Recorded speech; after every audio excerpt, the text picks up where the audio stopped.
Graça e a paz a todos. Quem está já aberto em Provérbios pode manter. Provérbios 3.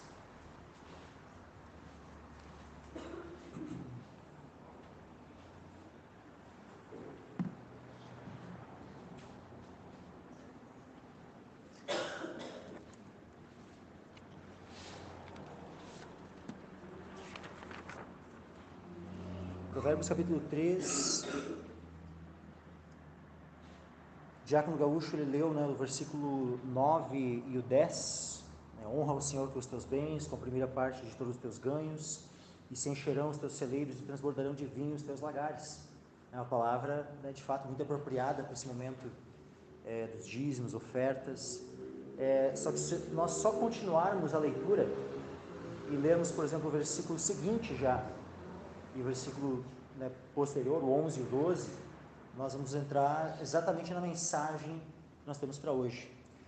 Filho meu, não rejeites a correção do Senhor, nem te enojes da sua repreensão, porque o Senhor repreende aquele a quem ama, assim como o pai ao filho a quem quer bem.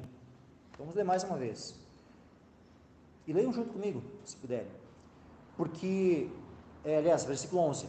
Filho meu, não rejeites a correção do Senhor, nem te enojes da sua repreensão, porque o Senhor repreende aquele a quem ama, assim como o pai ao filho a quem quer bem.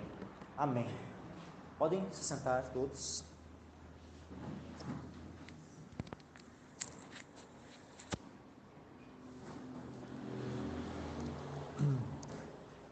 Esse texto, meus irmãos, especialmente o versículo 11,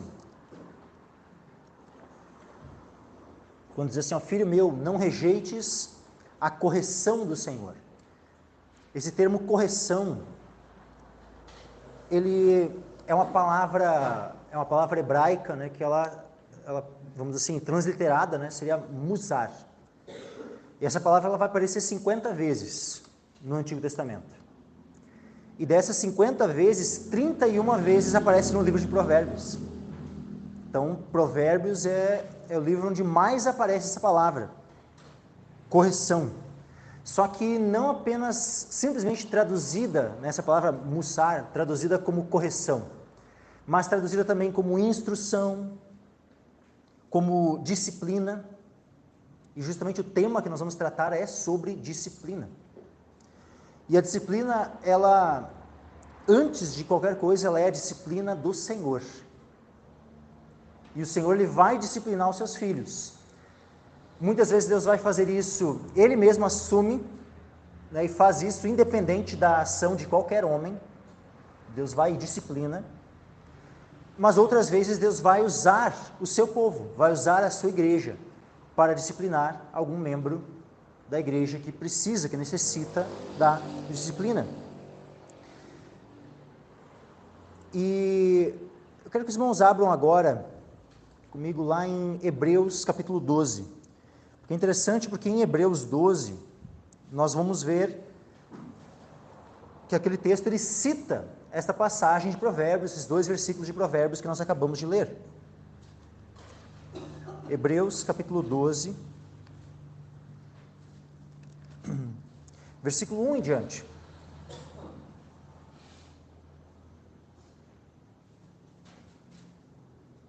Hebreus 12,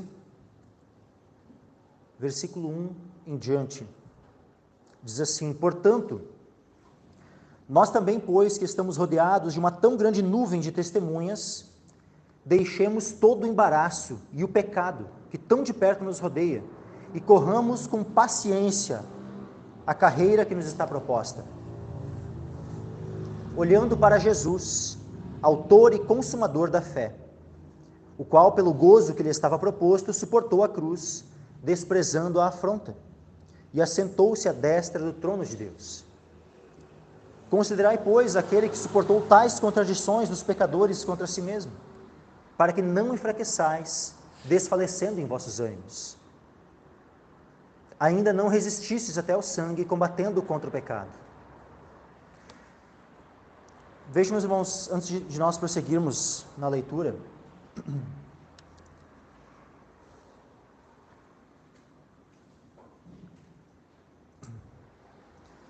nós somos chamados a correr uma carreira. Então, houve um tempo onde nós estávamos seguindo por um caminho largo, mas o Senhor nos chamou, nós cremos no Evangelho, nos arrependemos dos nossos pecados, entramos por uma porta estreita e estamos trilhando um caminho estreito. E este caminho, nós estamos correndo nesse caminho, é uma carreira. Só que é uma corrida que ela não é de curto prazo, ela não é de curta distância, não é que nem aqueles corredores assim de 100 metros rasos e tal, né? Fazem menos de 10 segundos ali, né? 100 metros e já termina a corrida. É muito mais do que uma maratona, é uma corrida de longa distância, mas todos nós somos chamados a correr, e nós temos que correr com um objetivo. E qual é esse objetivo? É fixando os nossos olhos em Cristo. É dessa forma que nós vamos correr a carreira que nos está proposta.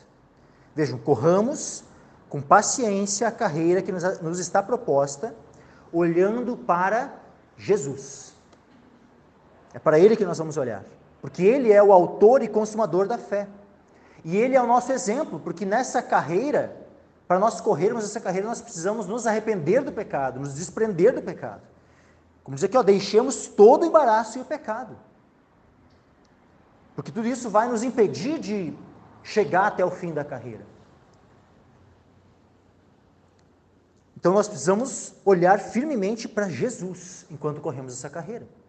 Ele é o nosso alvo. Ele é o alvo a quem nós devemos imitar. A maneira como Ele andou, nós devemos andar também. É para Ele que nós temos que olhar. E olha só como Jesus, Ele é o nosso exemplo, Ele é aquele a quem nós devemos imitar. E é dito assim, olhando para Jesus, autor e consumador da fé, o qual, aí aqui nós temos o exemplo de Cristo, o qual pelo gozo que lhe estava proposto, suportou a cruz, desprezando a afronta, e assentou-se à destra do trono de Deus.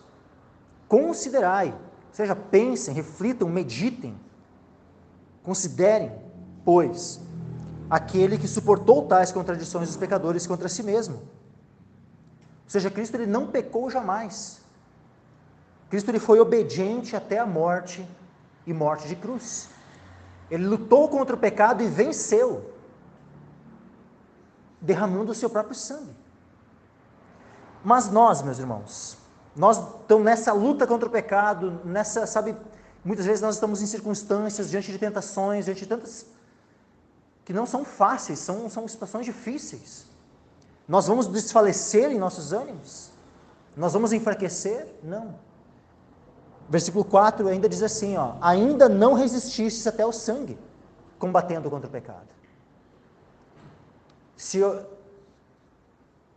Todos nós estamos aqui, todos os que estão ouvindo esta mensagem estão vivos. Então nenhum de nós combateu contra o pecado até o ponto de derramar o seu sangue. Enquanto nós tivermos vida, nós ainda não chegamos ao ponto de, lutando contra o pecado, termos que derramar o nosso próprio sangue. Podemos nos encontrar em circunstâncias assim? Podemos. Podemos vir a nos encontrar em circunstâncias tais que, para não pecarmos, quem sabe precisaremos ter o nosso sangue derramado. Mas até lá, a nossa luta contra o pecado não é até o ponto de derramar o próprio sangue. Mas, independente disso, Cristo, que lutou contra o pecado até o ponto de derramar o seu sangue, Ele é o nosso exemplo. Ele é quem nós devemos imitar. E aí diz assim no versículo 5, e já vos esquecestes da exortação que argumenta convosco como filhos. Filho meu, não desprezes a correção do Senhor. Vejam que aqui está a citação lá de Provérbios 3, 11 e 12 que nós lemos no início. Filho meu, não desprezes a correção do Senhor, e não desmaies quando por ele fores repreendido. Porque o Senhor corrige o que ama e açoita a qualquer que recebe por filho. Esse termo, meus irmãos, quando diz assim, ó, filho meu, não desprezes a correção do Senhor. Essa palavra correção, a palavra grega que consta aqui, como foi traduzida como correção, é a palavra paideia. Paideia aparece 6 vezes no Novo Testamento. Ela pode ser traduzida como correção, pode ser traduzida como disciplina e pode ser traduzida como instrução. Então, o que nós já percebemos com isso? Que esse termo paideia, ele vai carregar principalmente duas questões, 2 pontos aqui. Um ponto é a correção, o outro ponto é a instrução. Então, quando nós tratamos de disciplina, disciplina envolve 2 aspectos. Disciplina envolve o aspecto da instrução e disciplina envolve o aspecto também da correção. Instrução e correção. Na instrução se instrui para se saber o que fazer ou não fazer, para que possa se ter uma prática correta. Agora, na correção é quando não se tem a prática correta, quando uma vez ensinado e não se obedece, aí vem a disciplina no aspecto da correção. Então, existem esses 2 aspectos da disciplina. A disciplina que vai nos instruir e a disciplina no que tange a nos corrigir. Vejam, meus irmãos, que quem é aquele que está sendo apresentado aqui como aquele que disciplina, aquele que corrige ou instrui? Primeiramente o Senhor. Primeiramente o Senhor. Filho meu, não desprezes a correção ou não desprezes a disciplina do Senhor. E não desmaies quando por ele fores repreendido.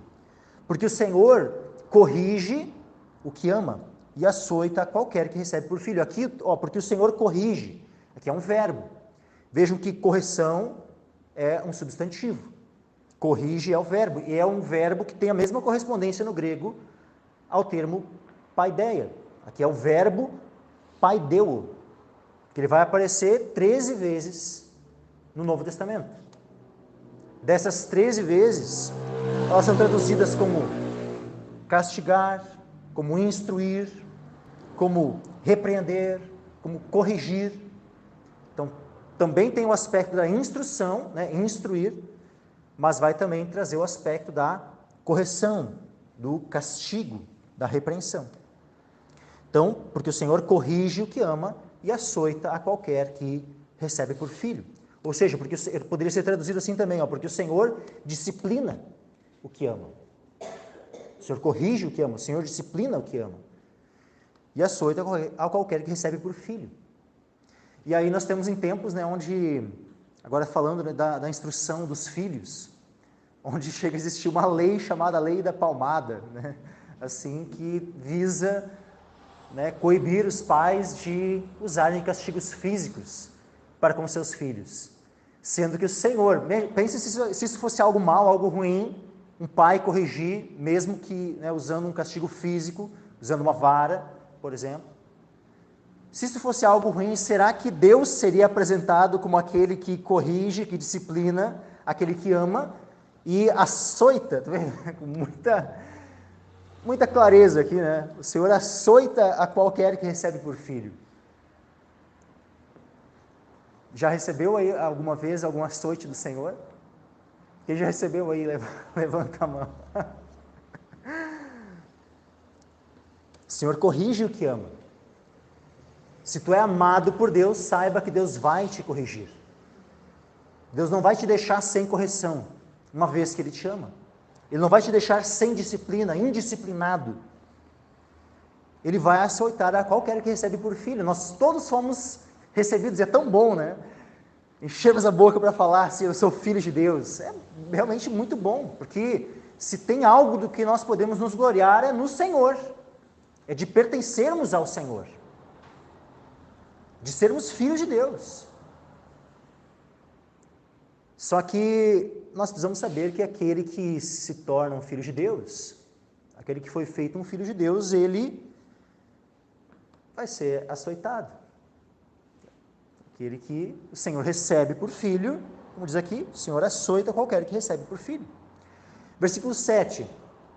Se suportais a correção, ou se suportais a disciplina, Deus vos trata como filhos. Porque que filho há quem o pai não corrija? A não ser um pai que seja completamente, alheio, negligente para com seus filhos. Um pai que chega ao ponto, como Provérbios diz, que odeia o seu filho. Esse não vai disciplinar. Esse não vai corrigir o filho. Aquele que odeia. Provérbios diz sim que aquele que não disciplina o filho com a vara, odeia o seu filho. Agora, aquele que ama, vai corrigir. Então, que pai há que ama o filho? Que filho há quem o pai não corrige? Versículo 8. Mas se estais sem disciplina, ou se estais sem correção, conforme o uso estava ocorrendo antes, no texto, que é a mesma palavra. Se estais sem correção, ou se estais sem disciplina, da qual todos são feitos participantes, ou seja, todos os filhos de Deus são feitos participantes, sois então bastardos e não filhos. Então percebam, meus irmãos, que quando nós somos disciplinados por Deus, isso não é algo ruim, isso é algo bom. E inclusive é uma prova de que somos filhos e de que não somos bastardos. Só vai estar sem disciplina aquele que não é filho. Porque aquele que Deus recebeu como filho, ele vai disciplinar, ele vai corrigir. Isso não é algo ruim, porque é uma prova de que nós somos filhos. Como é que funciona? O pai tem o seu filho. Se o filho precisa de correção, ele vai corrigir. Ele vai usar da vara, se for preciso. Mas como é que é assim? Aí um outro pai, que é um outro pai de família, de uma outra família, vai no teu filho para usar da vara no teu filho? Funciona assim as coisas? Não funciona, Não é assim que funciona. Não é porque alguém somente porque ele é pai e existe lá um outro filho, ele vai corrigir o filho do outro. Não, ele não vai corrigir o filho do outro. Ele não vai usar da vara no filho do outro. Ele vai usar da vara no máximo no seu filho, não no filho do outro. Então, o pai ele vai disciplinar o seu filho, não o filho de outros. Se estáis sem disciplina, da qual todos são feitos participantes, sois então bastardos e não filhos. Então, vejam que é algo bom nós sermos disciplinados pelo Senhor. Uma prova de que nós somos filhos e não bastardos. Versículo 9. Além do que tivemos nossos pais, segundo a carne, para nos corrigirem. Ou para nos disciplinarem. Porque aqui é o verbo, que tem a correspondência com o substantivo. Tivemos nossos pais, segundo a carne, para nos corrigirem, nos disciplinarem, e nós os reverenciamos. Não nos sujeitaremos muito mais ao Pai dos Espíritos para vivermos? Ou seja, não estaremos muito mais sujeitos à disciplina do Senhor para o quê? Vivermos. Para termos vida, meus irmãos. Vejam que o salário do pecado é a morte. O salário do pecado é a morte. Mas o que diz lá em Romanos 6? O que vem da parte de Deus? Diz que o salário que temos da parte de Deus, diz assim, não, o salário do pecado é a morte, mas o dom gratuito de Deus é a vida eterna por Cristo Jesus, nosso Senhor. Vejam, mas o dom gratuito é algo que vem por graça, pela graça de Deus. A graça de Deus. Só que daí alguém pode pensar, bom, já que pela graça, esse dom gratuito é a vida eterna, então eu posso então viver da maneira como eu quero, já que o dom ele é gratuito, é de graça, e eu vou ter a vida eterna por Cristo Jesus e tal. Vejam, meus irmãos, que a graça que nos concede vida, esse dom gratuito de Deus, que é a vida eterna por meio de Cristo Jesus, nosso Senhor, essa graça que nos concede vida, essa graça que nos conduz à fé, essa graça, como diz lá em Tito, ela nos ensina. E vejam o que a graça nos ensina. Tito, capítulo 2, versículo 11. Tito, capítulo 2, versículo 11.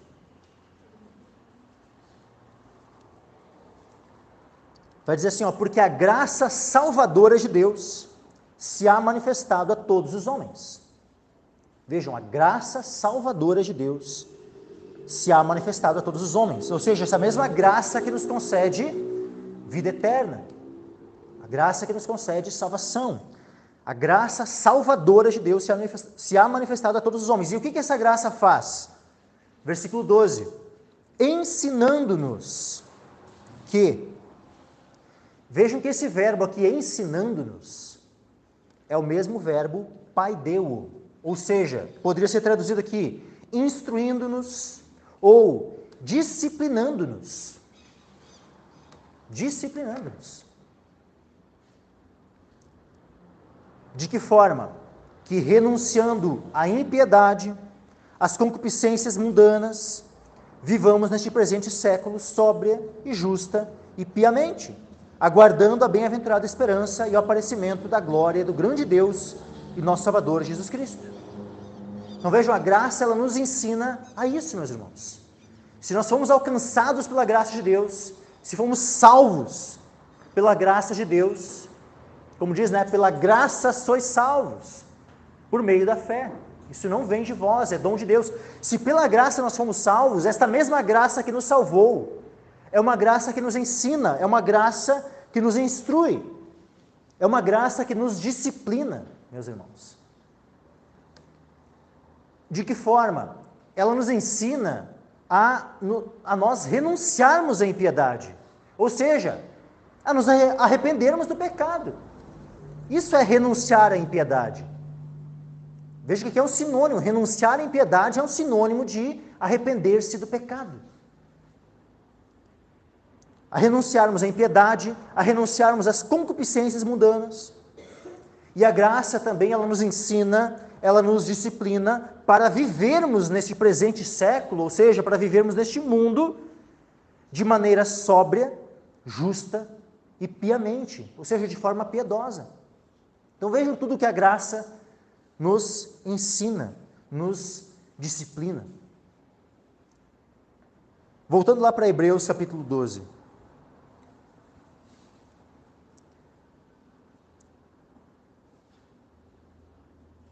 Vamos ler novamente o versículo 9, Hebreus 12, 9. Além do que tivemos nossos pais segundo a carne, para nos corrigirem, e nós os reverenciamos. Não nos sujeitaremos muito mais ao Pai dos Espíritos para vivermos?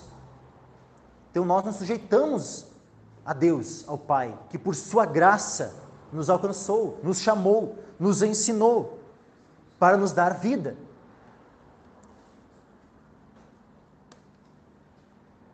Versículo 10. Porque aqueles, na verdade, ou seja, os nossos pais segundo a carne, porque aqueles, na verdade, por um pouco de tempo nos corrigiam, ou nos disciplinavam, como bem lhes parecia.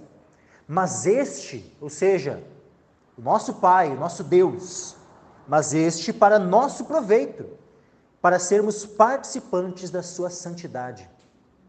Então, o objetivo de Deus nos disciplinar é para que sejamos participantes da sua santidade, para que sejamos santos.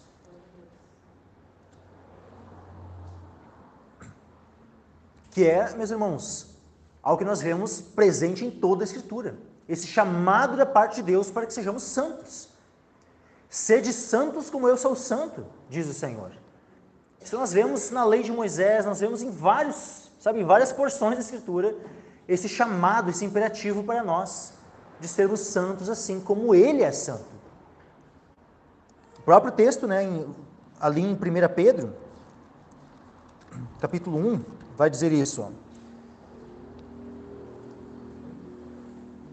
Versículo 1 Pedro 1,15. Mas como é santo aquele que vos chamou, sede vós também santos em toda a vossa maneira de viver, porque está escrito, sede santos, porque eu sou santo.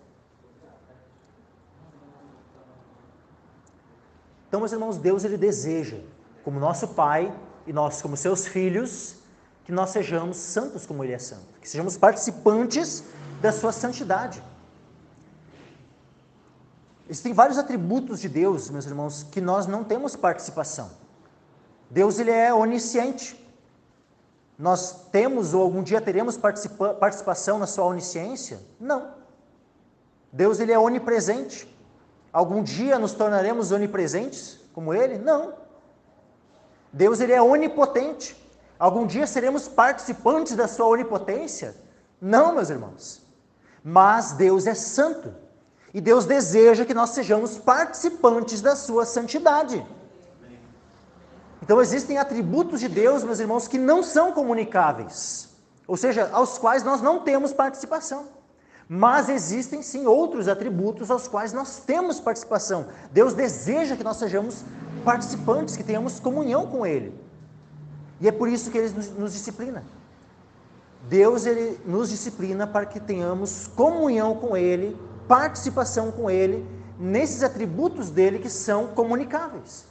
A justiça, o amor, a santidade, são atributos que Deus quer que nós sejamos participantes, dentre outros, meus irmãos.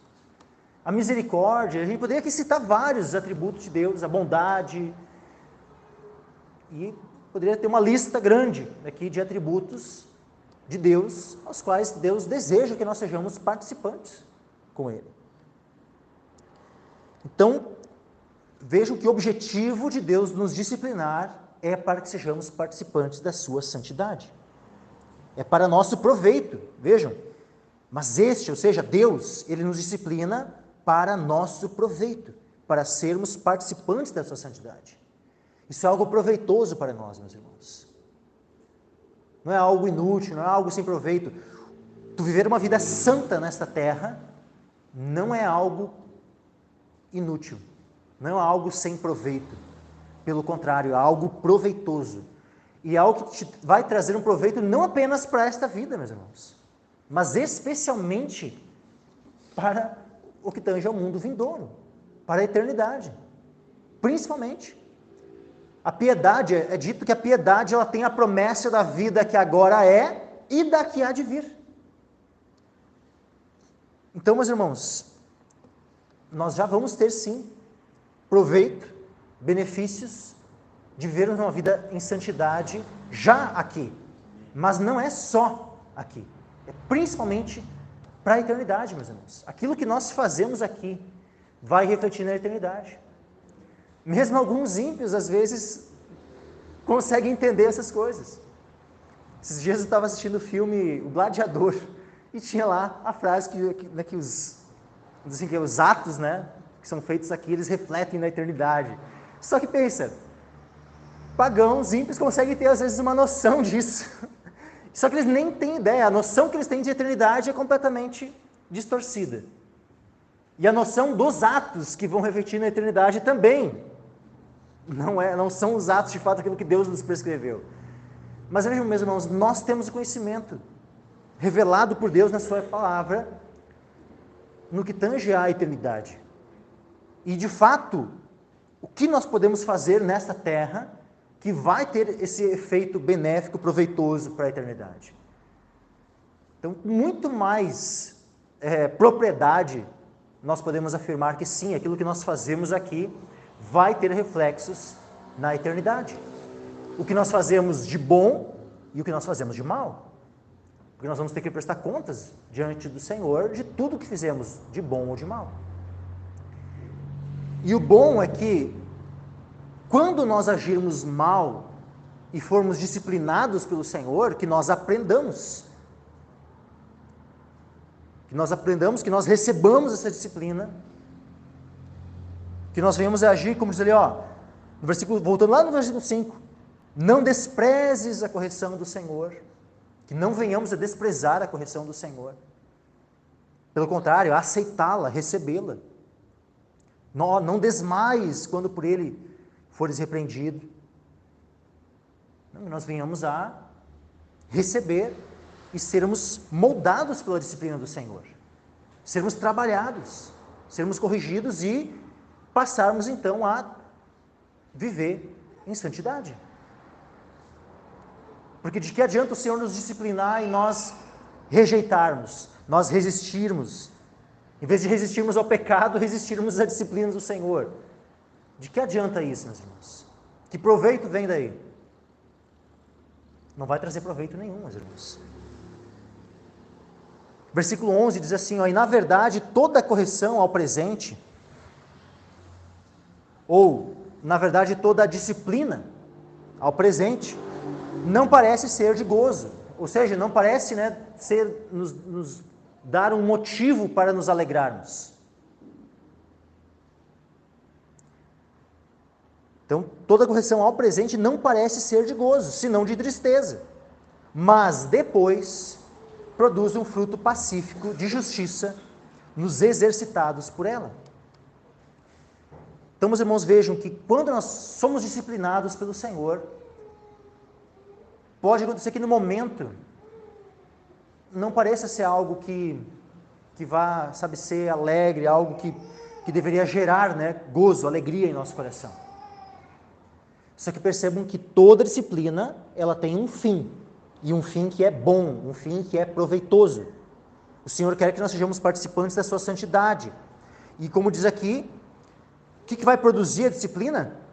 Ela vai produzir um fruto pacífico de justiça naqueles que são exercitados por essa disciplina.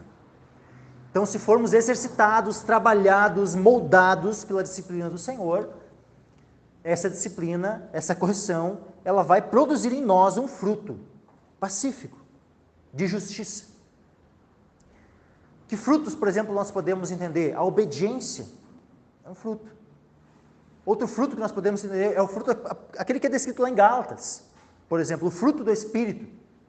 Amor, paz, alegria, longanimidade, bondade, benignidade, fé, mansidão, temperança. Esse é chamado fruto do Espírito. Então, se o Espírito está em nós, se o Senhor está trabalhando em nós, como seus filhos, nós vamos ter essas características sendo produzidas em nós.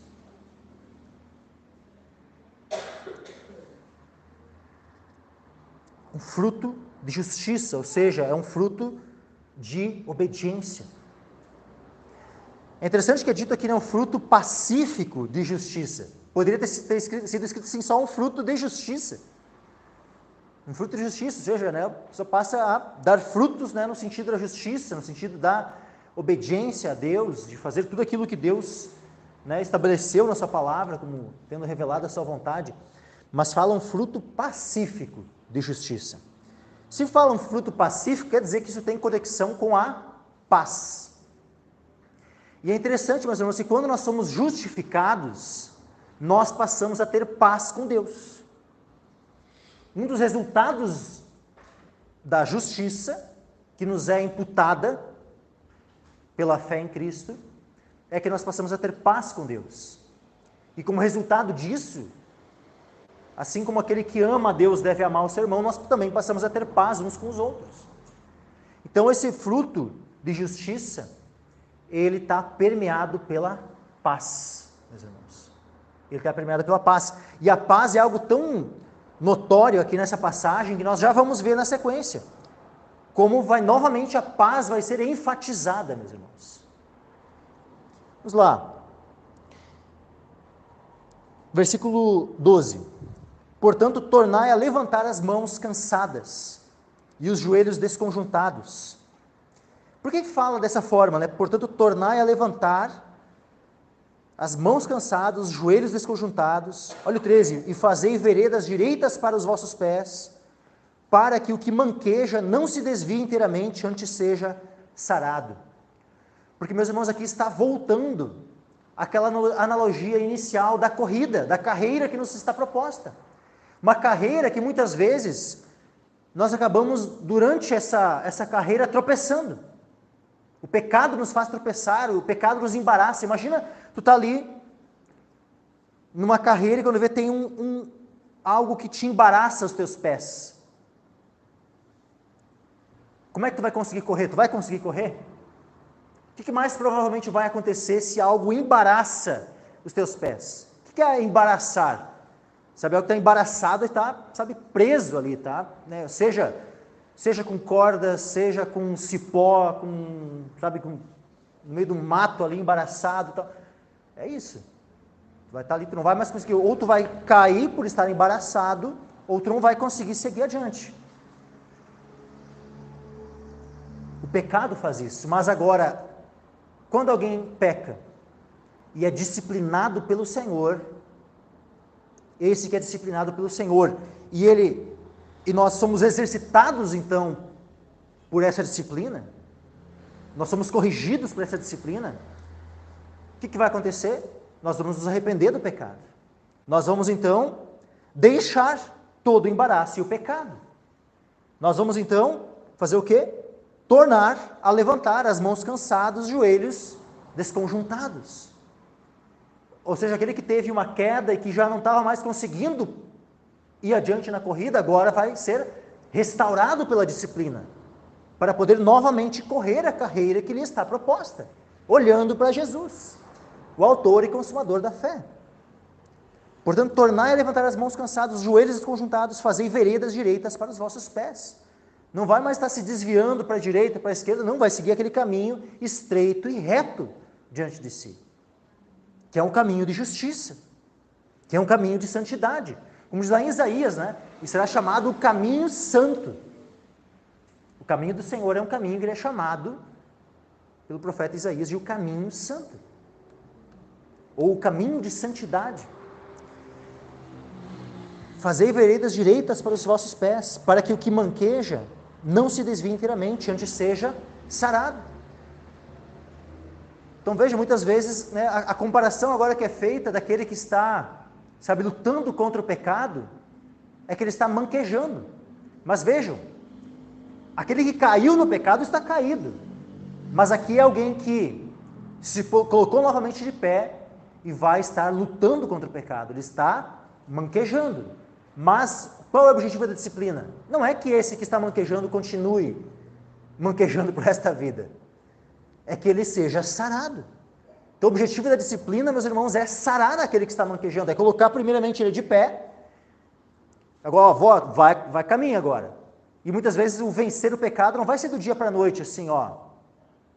Muitas vezes nós vamos iniciar um período de luta contra o pecado, a gente não vai, né, baixar a guarda, nós vamos lutar contra aquilo, mas vai passando o tempo, vai chegar um momento onde Deus nos dá uma vitória completa, onde nós somos curados, onde muitas vezes podemos chegar numa situação onde a gente olha e aqueles tempos, sabe, de tentação, de luta contra aquilo, pode ser algo passado e não mais algo presente, porque fomos curados pelo Senhor. Fazei veredas direitas para os vossos pés, para que o que manqueja não se desvie inteiramente, antes seja sarado. Segui a paz com todos e a santificação, sem a qual ninguém verá o Senhor. Aqui, meus irmãos, está, ó. Vejam, antes falou ali num fruto pacífico de justiça. Agora fala que nós devemos seguir a paz com todos e a santificação, sem a qual ninguém verá o Senhor. Então, por que o Senhor nos disciplina? Já foi dito antes ali que o Senhor nos disciplina para nosso proveito, no versículo 10, né, no final do 10, para sermos participantes da sua santidade. Por que isso é proveitoso para nós? Sabe por quê, meus irmãos, que é proveitoso para nós os sermos participantes da sua santidade e para isso sermos disciplinados pelo Senhor? É porque sem santificação ninguém verá o Senhor. Então vejam, se eu não for disciplinado, se eu continuar vivendo a minha vida no pecado, sem me arrepender, sem me voltar para o Senhor, qual é o fruto que eu vou colher disso tudo? A morte eterna, é o lago de fogo. Que proveito vem daí então? Que proveito vem de viver essa vida, né? nas concupiscências, nas cobiças, no pecado, sendo que o salário do pecado é a morte. Mas agora, se eu for exercitado pela disciplina do Senhor, mesmo que no momento em que eu sou disciplinado pelo Senhor, aquilo não parece ser, né, um motivo de alegria, mas eu sei que o resultado disso vai ser santidade. Então eu me alegro, porque eu sei que a disciplina vem para eu ser participante da santidade do Senhor, e uma vez sendo participante da sua santidade, eu eternamente vou desfrutar de Deus, eternamente eu vou poder ver o Senhor. Seguir a paz com todos e a santificação, sem a qual ninguém verá o Senhor. Agora, disciplinado pelo Senhor, participante da sua santidade, olha o proveito. Que proveito maior há do que eternamente estar diante de Deus, do que eternamente poder ver o Senhor, poder desfrutar da sua presença, poder ter comunhão com Deus eternamente, meus irmãos. Aqueles que não são participantes da santidade de Deus, aqueles que rejeitam a disciplina do Senhor, estes não verão o Senhor. Diz assim, seguir a paz com todos e a santificação, sem a qual ninguém verá o Senhor. O que significa ninguém? Significa que ninguém que não seja santo vai poder ver o Senhor. Então nós precisamos ser santos. Precisamos de santidade, precisamos ser participantes dessa santidade. Precisamos ser santificados. E qual é o meio pelo qual nós somos santificados? A disciplina. E essa disciplina, ela vai envolver, mais uma vez, dois aspectos: a instrução e a correção.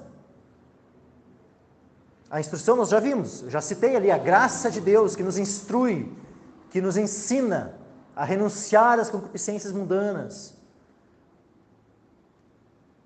A instrução que nós temos na palavra de Deus, em toda ela, de Gênesis a Apocalipse. Essa instrução é uma disciplina que nos torna santos, que vai nos moldando para sermos santos. E também a correção, a disciplina no que tange a correção. Quando nós pecamos, o Senhor vai lá e nos corrige. Vamos abrir aqui um outro texto. 2 Timóteo, capítulo 3, versículos 16 e 17.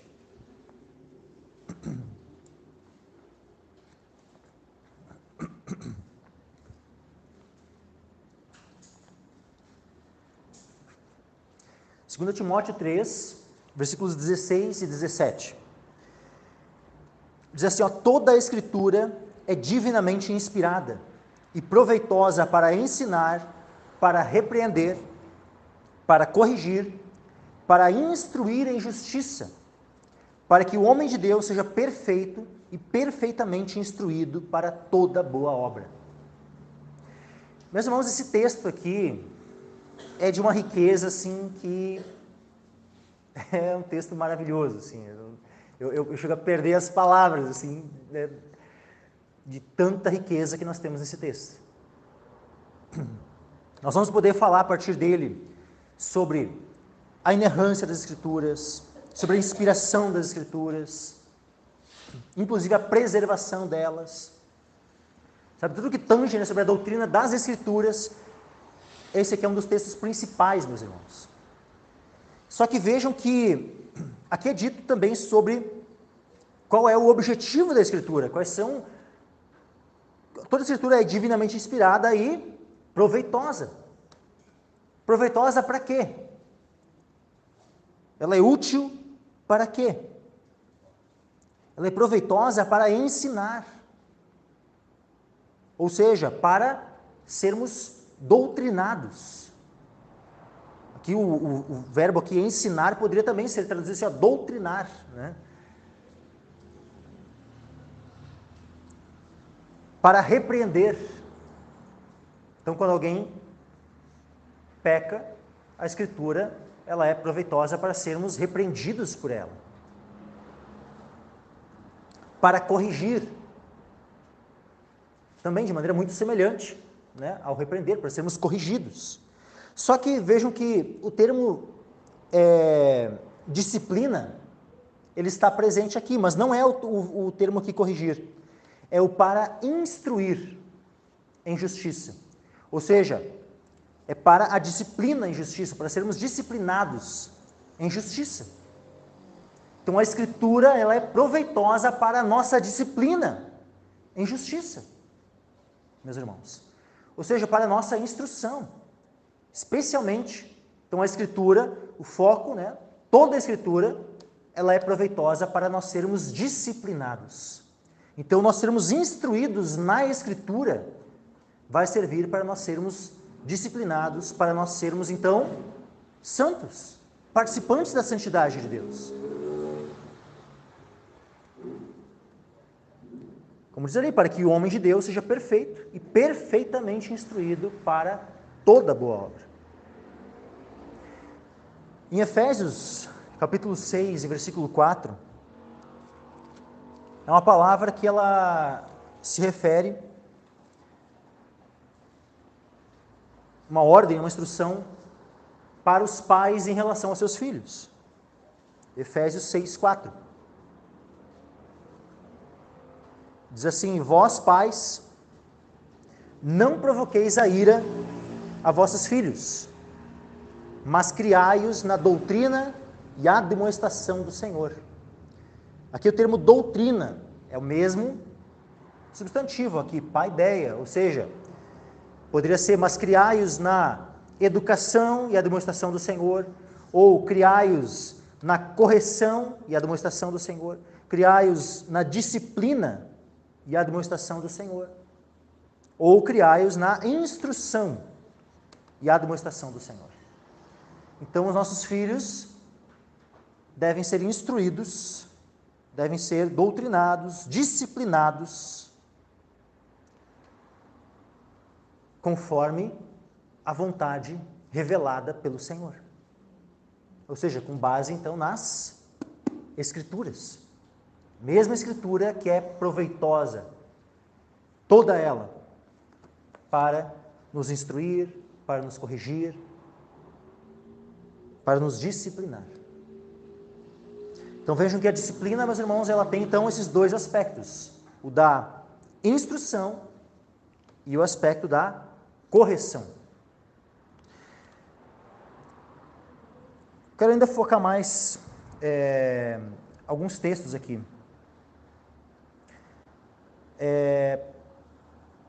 1 Coríntios capítulo 11.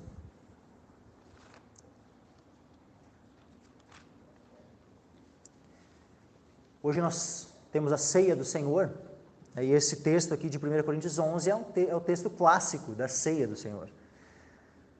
Nós não vamos ler ele desde o início aqui, não agora, né? Depois sim, mas aqui do versículo 27 em diante nós vamos ler, do 27 até o final do capítulo.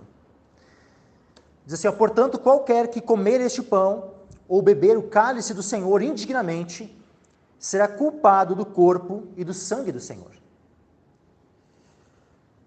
Examine-se, pois, o homem a si mesmo, e assim coma deste pão e beba deste cálice. Porque o que come e bebe indignamente, come e bebe para a sua própria condenação, não discernindo o corpo do Senhor. Vejam que a exortação aqui, meus irmãos, é para nós termos o cuidado de não participarmos da ceia do Senhor de forma indigna, de maneira indigna. 2 vezes é mencionado isso. No versículo 27 fala, né, sobre aquele que come e bebe indignamente. E depois vai falar no versículo 29, porque o que come e bebe indignamente, come e bebe para a sua própria condenação, não discernindo o corpo do Senhor. Aí no versículo 30, vai dizer algo que é muito interessante. Por causa disto o quê? Do participar da ceia de modo indigno. Por causa disto há entre vós muitos fracos e doentes, e muitos que dormem. Meus irmãos, fracos, doentes aqui, essa doença aqui, meus irmãos, é doença literal. É ficar doente mesmo. Quer ver exemplo? E quem é que faria a pessoa ficar doente quando participou da ceia do Senhor indignamente? O Senhor.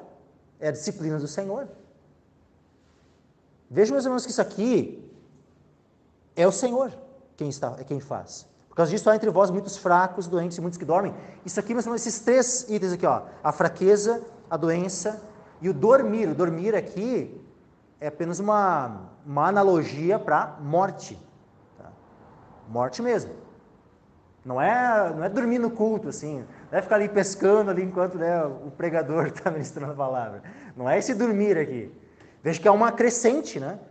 Fraqueza, aí doença, e daí, e aquele que fica dormindo no culto? Não é nada disso. Tá? O dormir aqui é morte, meus irmãos. Porque se nós nos julgássemos a nós mesmos, não seríamos julgados. Então, como é que nós podemos participar da ceia do Senhor de maneira digna? É primeiramente nos examinando e julgando a nós mesmos. Então, primeiramente, nós vamos nos considerar pecadores, reconhecer que somos pecadores, que sim, nós não teríamos mérito algum de participar da ceia, e vamos então nos arrepender, confessar o nosso pecado ao Senhor. Ok. Agora, se eu chego na ceia do Senhor, eu não me julgo, eu não me examino. Chego ali como aquele fariseu, né, que olhava para o publicano assim, e orava, né? Senhor, te dou graças porque eu não sou como os demais homens, roubadores, né, adúlteros, dou o dízimo de tudo quanto tenho, jejuo 2 vezes na semana. Não sou também nem igual a esse publicano que está aqui. Aquele cara que chega nessa, né, a pessoa que chegar nessa, sabe, com esse coração para participar da ceia, está participando de maneira indigna. Aquele que não reconhece os seus pecados, aquele que chega, que ouve uma pregação e fica pensando assim, qual irmão que, será que, é aquele irmãozinho lá, essa palavra certamente não é para ele, essa outra parte da pregação é para aquele outro irmão, e nunca, nunca é para si, sempre está focando no outro, nos outros, assim, nunca se reconhece pecador, nunca se reconhece falho, nunca se reconhece, que ele precisa de mudança. Essa pessoa, meus irmãos, é aquele que participa da ceia indignamente. Então tenha cuidado, meus irmãos, e te examina com sinceridade. Julga a ti mesmo. Porque se nós nos julgássemos a nós mesmos, não seríamos julgados. Por quem não seríamos julgados? Pelo Senhor. Olha aqui, meus irmãos, versículo 32. Mas quando somos julgados, somos repreendidos pelo Senhor, para não sermos condenados com o mundo. O que é esse termo repreendidos, meus irmãos? Esse termo repreendidos, meus irmãos, qual termo é? No grego, é paideu. Ou seja, mas quando somos julgados, somos disciplinados. Nós poderíamos traduzir assim. Disciplinados pelo Senhor. Nós somos corrigidos pelo Senhor. Castigados pelo Senhor. É a mesma disciplina que está tratando lá de Hebreus 12. Mesma disciplina. Porque é o mesmo verbo que aparece naquele texto, os mesmos substantivos, tudo. Então, o Senhor, Ele nos disciplina. E aqui o texto, em 1 Coríntios, ele mostra 3 tipos de disciplina que Deus pode enviar sobre um filho seu que está ali, negligente, que está participando das coisas do Senhor, da ceia do Senhor, como se, como se não fosse nada, como se fosse é só um pãozinho, Tudo bem que o pão ele não se transforma em algo, é um símbolo, que o cálice não se transforma, né, como na doutrina católica, no sangue de Cristo, mas é um símbolo que aponta. Mas por mais que o pão, o cálice, eles sejam simbólicos, é um símbolo de algo sagrado, é um símbolo de algo importantíssimo, que é o cerne da nossa fé, que é o sacrifício de Cristo por nós, que é o motivo pelo qual Cristo foi para a cruz, para levar os nossos pecados. E aí a gente vai lidar com o pecado, de maneira descuidada, de maneira negligente, sem se examinar, sem se julgar? Não, meus irmãos. Aquele que age dessa forma, negligente, descuidada, participa da ceia do Senhor de modo indigno. E o Senhor não vai aceitar que um filho seu participe da ceia de modo indigno. O Senhor vai disciplinar o seu filho. E ele pode disciplinar com fraqueza, ele pode disciplinar com doença, e ele pode disciplinar, inclusive, com a morte. Nós vemos exemplos, meus irmãos, de homens que foram disciplinados pelo Senhor dessa forma. Por exemplo, com doença. Miriam, irmã de Moisés e Arão, ela não ficou leprosa por 7 dias? Foi uma disciplina do Senhor sobre ela. Ela, por causa disso, ela foi considerada uma perdida, Não. Mas ela foi disciplinada pelo Senhor. Gease, o servo de Eliseu, ele ficou leproso. Será que necessariamente Gease foi depois um perdido? Eu creio que não. Não posso afirmar com certeza, mas é possível que aquela disciplina sobre ele tenha servido para corrigi-lo. Quando aquele profeta, né, que Deus tinha mandado, quando Jeroboão edifica aquele altar e aquele bezerro de ouro, e Deus manda um profeta, não menciona o nome do profeta, mas diz que ele era para ir lá, profetizar contra o altar, e voltar para outro caminho, e durante todo o trajeto, ele não era para nem comer e nem beber. Quando ele estava voltando, e ele fez aquilo, quando ele volta, um outro profeta mais velho vai lá, engana ele, diz que um anjo tinha dito que ele era para voltar e comer e tal, ele vai lá, acaba, né, não levando em conta a palavra que Deus já tinha falado diretamente para ele, dá ouvidos à voz daquele outro profeta, vai lá, come e bebe. O próprio profeta que convenceu ele a comer e beber é usado pelo Senhor para dizer que ele foi rebelde à palavra do Senhor e que ele saindo dali, um leão ia matar ele. E ele sai dali e um leão mata ele. Ele é disciplinado com a morte. Mas será que então ele se perdeu, foi para o inferno porque ele teve aquele ato de desobediência? Veja que uma coisa que nós percebemos na Escritura quando alguém é desprezado pelo Senhor é como se dá a questão da sepultura dessa pessoa, o cuidado com o corpo dessa pessoa após a morte. Aqueles que eram sepultados, havia um cuidado da parte de Deus. Quando homens eram julgados pelo Senhor, é dito sim que eles não seriam nem sepultados, como por exemplo, a esposa de Acabe, a Jezabel. Jezabel, quando Jeú manda, ela é atirada de cima de onde ela estava, ela morre ali, Jeú passa com um carro por cima dela, aqueles carros, né, puxados a cavalos, né? Ele vai lá, come, tal, depois ele sepultem lá a Jezabel, que ela é filha de rei. Foram lá, nem tinha mais nada, os cães já tinham comido a Jezabel. Ou seja, ela não entrou em sepultura.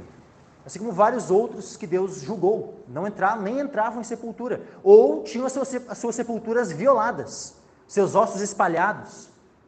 Esse era um sinal do juízo de Deus sobre alguém, sinal de que aquela pessoa tinha desagradado, Deus desprezava, ou seja, que era uma pessoa que tinha sido condenada. Agora, o caso desse profeta ali, a disciplina foi a morte, mas quando chega anos depois, se cumpre a profecia que aquele profeta disse, que um rei chamado Josias ia chegar lá, ia destruir aqueles altares, ia, profanar eles, queimando ossos sobre aquele... Quando Josias chega lá, mais ou menos uns 300 anos depois, de 200 a 300 anos depois, ele ouve assim, ele vê, né, um monumento lá, uma sepultura. E ele estava já, né, abrindo várias sepulturas, já tirando os ossos, queimando naqueles altares idólatras. Aquela sepultura lá, aquela lá era do profeta que profetizou tudo isso aí que está fazendo. Ninguém toca naquela sepultura. Ou seja, isso é um sinal de que por mais que aquele homem foi disciplinado, mesmo que com a morte, isso não é um sinal de que ele tenha sido condenado. Então muitas vezes a disciplina ela vem, como diz aqui, versículo 32, mas quando somos julgados, somos repreendidos ou disciplinados, castigados pelo Senhor, para não sermos condenados com o mundo. Para não sermos condenados com o mundo. Um outro exemplo, né, no Novo Testamento, por exemplo, de alguém que foi disciplinado com a morte, é Ananias e Safira. Eu posso afirmar que eles são condenados? Não vou afirmar nem que não são, nem que foram salvos, mas também não vou afirmar taxativamente que foram condenados. Quanto a isso, lá no dia do juízo a gente vai saber como é que foi o resultado da questão de Ananias e Safira. Se ali foi uma disciplina de morte para eles não serem condenados com o mundo, ou se aquilo foi um sinal de desagrado tão grande ao ponto de que, de fato, estavam perdidos. Isso aí no juízo a gente vai saber. Mas é um exemplo de juízo, um exemplo de disciplina, de castigo da parte do Senhor, onde o Senhor disciplinou, inclusive, com a morte. Versículo 33, portanto, meus irmãos, quando vos ajuntais para comer, esperai uns pelos outros. Mas se algum tiver fome, coma em casa, para que não vos ajunteis para juízo. Quantas demais coisas ordená-las-ei quando for. Vejam que o fato de os irmãos aqui em Corinto, nessa igreja de Corinto, eles estarem participando da ceia, cada um de maneira egoísta, individual, cada um tomava a sua própria ceia em vez de compartilharem uns com os outros. E, de fato, então, aquilo ser a ceia do Senhor. Não, eles estavam vendo apenas aquilo como comida. Cada um chegava lá, enchia o estômago e, pronto, estou contente, participei da ceia. E o que Paulo disse? Isso aí não é a ceia do Senhor. Isso é a sua própria ceia. Por isso, se algum tiver fome, coma em casa, para que não vos ajunteis para juízo. Participar da ceia do Senhor da forma como eles estavam fazendo era para atrair o juízo da parte de Deus, a disciplina da parte de Deus, pelo ato que eles estavam cometendo. E por fim, meus irmãos, concluindo aqui, quero abrir com os irmãos Apocalipse capítulo 3, Apocalipse 3, e versículo 19.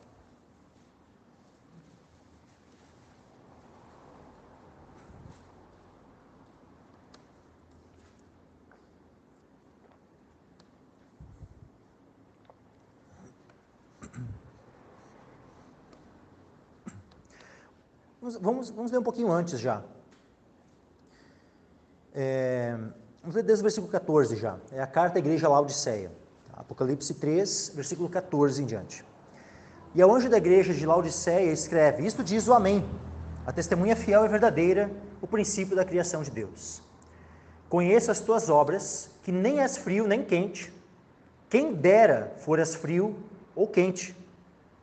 Assim, porque és morno e não és frio nem quente, vomitar-te-ei da minha boca. Como dizes, rico sou, estou enriquecido, e de nada tenho falta. E não sabes que és um desgraçado e miserável e pobre e cego e nu. Veja, meus irmãos, que se esses que são descritos aqui não é exatamente o tipo de pessoa que não se examina a si mesmo, que não julga a si mesmo. É exatamente esse, meus irmãos. É aquele que tem uma visão elevada a respeito de si. Ou seja, é porque não está se examinando com sinceridade. Não à luz das Escrituras. Não está se examinando à luz das Sagradas Escrituras. Porque aquele que com sinceridade se examina, se julga à luz das Escrituras, não vai ter essa visão elevada de si mesmo. O que o Senhor diz, versículo 18? Aconselho-te que de mim compres ouro provado no fogo para que te enriqueças, e roupas brancas para que te vistas, e não apareça a vergonha da tua nudez, e que unjas os teus olhos com colírio para que vejas. E aí vem o versículo 19. Eu repreendo e castigo a todos quantos amo. Sê, pois, zeloso e arrepende-te. O que o Senhor Jesus está dizendo aqui? Que ele repreende, ou seja, ele reprova, ele redargue, ele convence. Essas são as opções aqui para esse eu repreendo. Só que aqui, e castigo. Esse castigo aqui é o verbo, mais uma vez, o verbo paideu, ou seja, é o verbo para instruir, para repreender, para disciplinar. Então eu repreendo e corrijo, eu repreendo e disciplino a todos quantos amo. É o mesmo verbo que estava lá no texto inicial, lá de Hebreus, capítulo 12. Eu repreendo e castigo, eu repreendo e disciplino, corrijo a todos quantos amo. Nós somos amados pelo Senhor, então, se for necessário, nós seremos repreendidos e corrigidos, castigados ou disciplinados pelo Senhor. Isso é uma prova do amor que o Senhor nos tem. Sê, pois, zeloso e arrepende-te. Então, quando o Senhor te repreende, quando o Senhor te disciplina, te castiga, seja zeloso e arrepende-te. Olha só, eis que estou à porta e bato. Se alguém ouvir a minha voz e abrir a porta, entrarei até ele, com ele cearei, e ele comigo. Ou seja, nós teremos comunhão com o Senhor. Quando nós aceitamos a repreensão, quando nós aceitamos a disciplina, somos exercitados pela disciplina do Senhor, somos zelosos e nos arrependemos, nós passamos a ter a nossa comunhão restaurada com o Senhor. E esse é o objetivo. A ceia é um símbolo dessa comunhão que nós temos com o Senhor e uns com os outros. Que nós devemos ter se nós estamos vivendo em arrependimento. Vivendo, nos examinando, nos julgando, sendo disciplinados.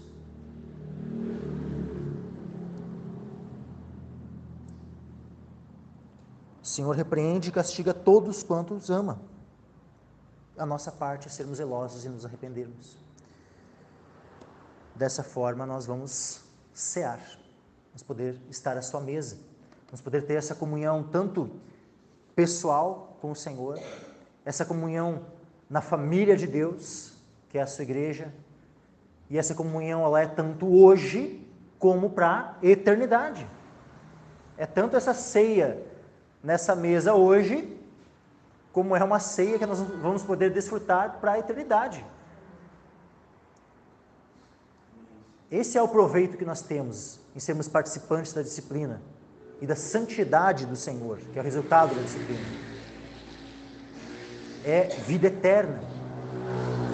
É a santidade, a santificação sem a qual ninguém verá o Senhor, mas tendo sido exercitados por ela e sendo santificados, veremos o Senhor eternamente. Desfrutaremos da comunhão com o Senhor eternamente. Hoje, meus irmãos, o foco foi o Senhor, e muitas vezes, o Senhor diretamente. Por mais que houve aqui sim alguns textos, que vai implicar nessa instrução que ocorre na igreja, que ocorre, por exemplo, naquilo que tem sido mencionado, no discipulado, que, na instrução do pai para com os seus filhos, na instrução aqui do púlpito para com a igreja, todos, os níveis, as formas diferentes que há para termos a instrução das Escrituras. Isso foi mencionado, mas domingo que vem, na continuidade desse tema de disciplina,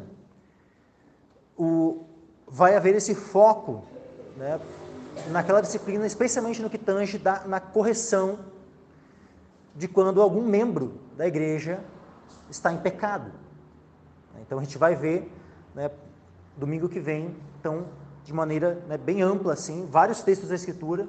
A gente vai passar novamente por dois textos que eu já abordei aqui outras vezes, que é Mateus 18, 1 Coríntios 5, mas a gente vai também ver vários outros textos no que tange a disciplina na igreja.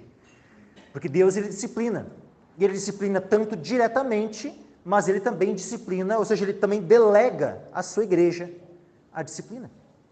Então, quando a igreja exerce a disciplina de maneira bíblica, isso não significa que não seja o Senhor disciplinando. É o Senhor também disciplinando. Só que naquela disciplina a qual Ele delegou à igreja. Amém? Então, o foco na semana que vem, domingo que vem, se assim Deus o permitir, vai ser daí esse aspecto daí da disciplina. Amém, meus irmãos?